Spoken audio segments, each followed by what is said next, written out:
Bwana ni Akili Mingi TZ. Bwana nipo na Mr. Dabo. Yeah. Ambaye ametendi sana na amefanya vizuri sana kwenye ngoma yake ya Kizuri Kikiwepo. Bwana Mr. Dabo, vipi kwanza? Upo shwari kabisa? Full kabisa. Kabisa. Mambo mengine nasemaje? Tunashukuru Mungu. Mungu ni mwema, bado tunavuta pumzi yake. Bwana ukiachana na Dabo, nilishawahi kusikia kuna Nyani Mzee. Bwana Nyani Mzee ni wewe mwenyewe au kuna mwingine? Nyani Mzee pia ni mimi, lakini ile jina nalo pia lipo kwenye ngo fulani ya filamu kule ndio natumiaga sana. Kwa maana kwenye filamu pia upo. Okay. Ndio natumiaga Nyani Mzee. Bwana, hivi nyimbo Kizuri Kikiwepo ni nyimbo ambayo imetembea sana. Ni nyimbo ambayo imefanya vizuri sana na nyimbo ambayo watu wanaisifia sana, na kwa miongoni mwa vitu ulivyoimba mule vingi vinahusiana kama ni vitu umeimba kwa kweli. Labda unaweza kusema kwamba ile ngoma uliandika mwenyewe au uliona matatizo ya watu afu watu ukapata mchango wa idea tofauti hivi?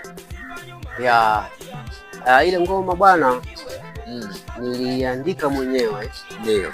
Na niliandika kulingana na uhalisia. Unajua mazingira ya maisha ambayo tunaishi hata sasa. Ukiangalia kuanzia watawala, mimi labda niliona utawala wa Nyerere kipindi cha mwisho. Nyerere kamaliza mwaka 85, naona ndio akaingia Mwinyi, lakini ukiangalia Nyerere wakati yuko madarakani watu walikuwa wanalalamika sana kwamba Nyerere anawabana watu, sijui analeta vitu fulani, yani kuna ulanguzi wanaita nini, unaona akawa wanamlalamikia sana. Lakini alipoondoka Nyerere akaja Mwinyi.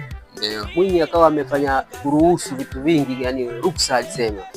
Unaona, lakini watu wakasema Mwinyi atoa uhuru mkubwa, ruksa imekuwa kubwa kiasi cha kwamba watu wanafanya mambo mengi tofauti.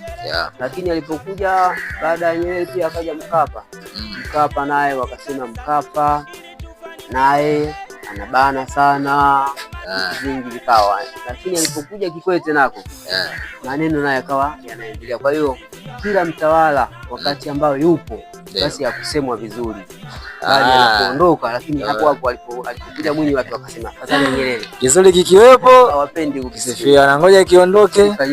Bwana, ile ni producer, alikuwa producer nani? Producer alikuwa ni Kadi Fisho. Ni wa wapi?